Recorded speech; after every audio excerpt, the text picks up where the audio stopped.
Una mujer inocente fue llevada al tribunal por un crimen que no cometió, solo por negarse a entregar sus tierras y su libertad.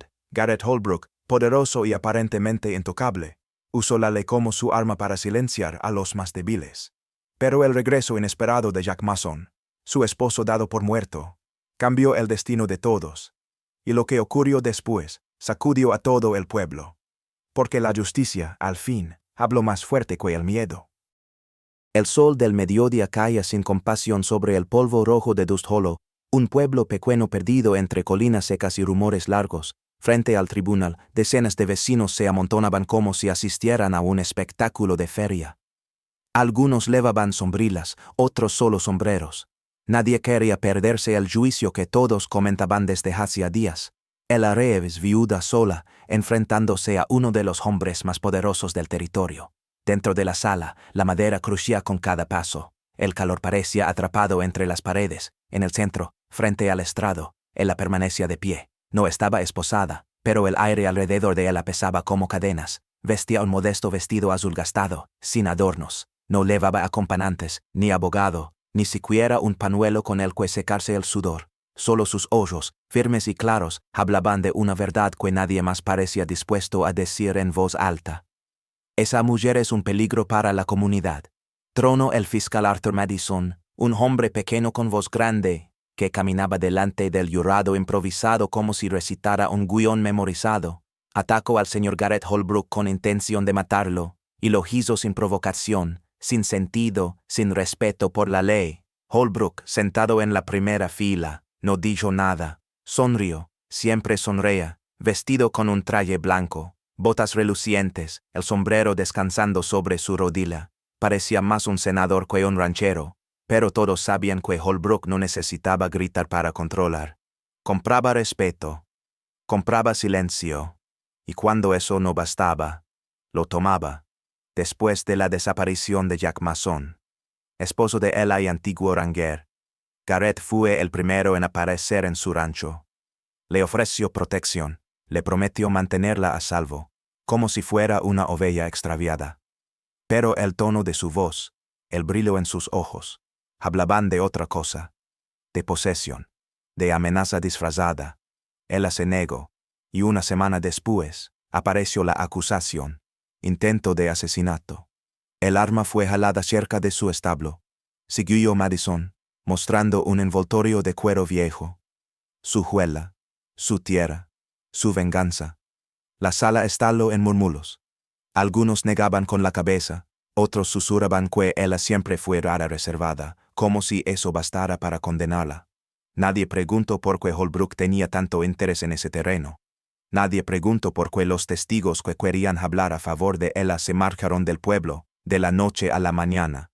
El juez Walter Hayes, con su chaqueta marrón y sus gafas empanadas, era conocido por ser justo. Cuando le convenía, viejo amigo de Garrett, se limitaba a escuchar, a asentir, a ignorar las objeciones que nadie se atrevía ya a hacer.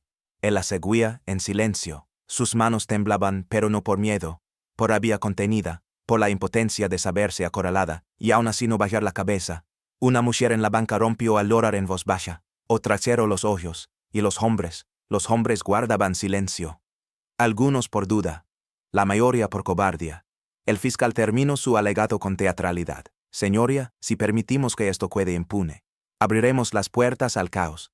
Condenémosla. Que el pueblo sepa que la justicia no teme a nadie. El juez asintió lentamente. Levantó el mazo, un silencio sepulcral cayó sobre la sala.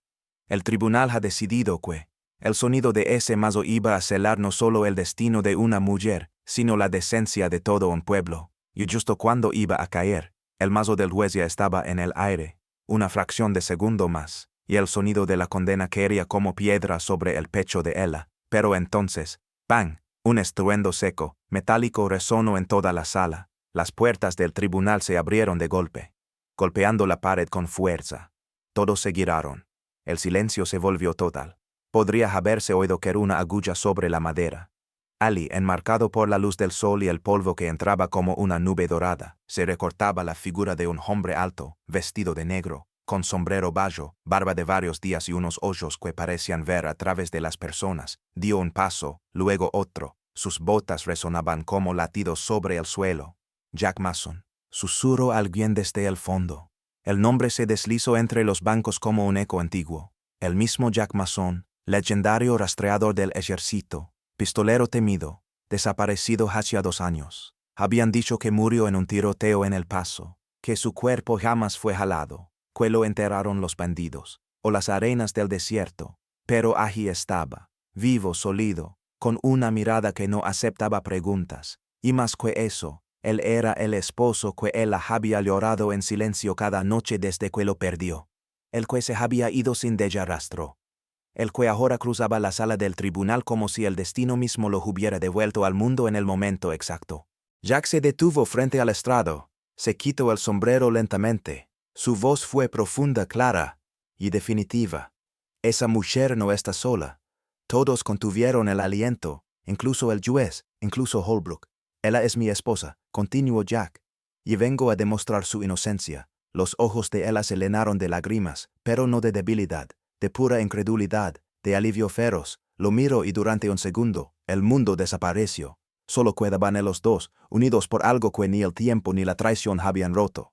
Jack sacó un fajo de papeles de su abrigo. Mapas, escrituras, cartas con celos oficiales, documentos manchados por el polvo de muchos caminos, y por verdades escondidas demasiado tiempo.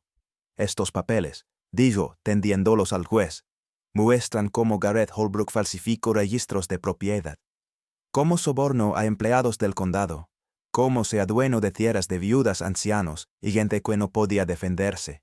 Un murmullo creció como un incendio. Holbrook se levantó bruscamente con el rostro desencajado. Eso es mentira, una farsa, pero su voz ya no tenía el mismo poder.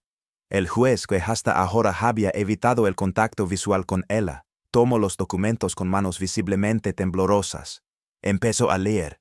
Sus ojos recorrían línea tras línea, y su ceño se fruncía cada vez más. Los murmullos se convirtieron en comentarios. Las miradas de la gente empezaron a cambiar. La semilla de la duda, que Holbrook tanto se esforzó por enterrar, empezaba a florecer. Y entonces ocurrió algo pequeño, pero poderoso.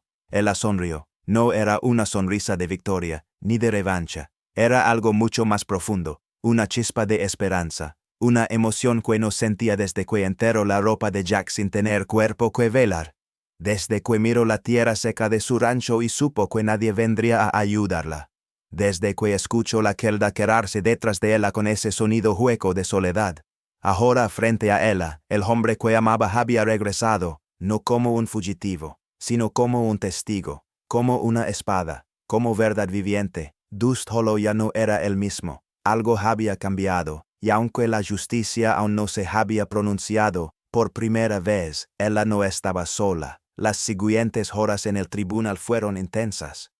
Jack Mason, de pie frente al estrado, explicó cómo había fingido su muerte para infiltrarse en el círculo de corrupción de Holbrook. Bajo un nombre falso, vivió entre peones y comerciantes, observando cómo el terrateniente compraba tierras y manipulaba registros oficiales. Lo arriesgó todo para reunir pruebas y limpiar el nombre de su esposa. Presentó documentos, escrituras falsificadas, cartas, testimonios. La verdad era innegable. El juez Hayes, visiblemente nervioso, no tuvo más remedio que suspender el juicio. La acusada queda en libertad provisional. Declaró, sin la seguridad de antes. En la sala no hubo vítores, pero el aire cambió. Ella respiró hondo por primera vez en semanas. Jack, a su lado, no dijo nada, pero su presencia bastaba. El pueblo empezaba a despertar. Ya no miraban a Holbrook con respeto, sino con duda. Pero Holbrook no aceptaría la derrota sin luchar. Cuando la pareja salió al exterior, la tensión se rompió de golpe. Desde lo alto de las escaleras, Holbrook desenfundó su pistola y apuntó a Jack. El tiempo pareció detenerse. Jack fue más rápido. Una sola bala. Holbrook cayó. No murió, pero cayó vencido. Su poder, su influencia, su dominio, se desmoronaron frente a todos. Él caminó hacia Jack sin prisa. «¿Volviste?», dijo, sin lágrimas. «Nunca me fui», respondió él, y bajaron juntos las escaleras mientras el pueblo comenzaba a aplaudir, no solo por el disparo, por el valor, por la verdad. Ese día, en Dust Hollow, el miedo cambió de lado, y la justicia por fin habló con voz firme y rostro humano.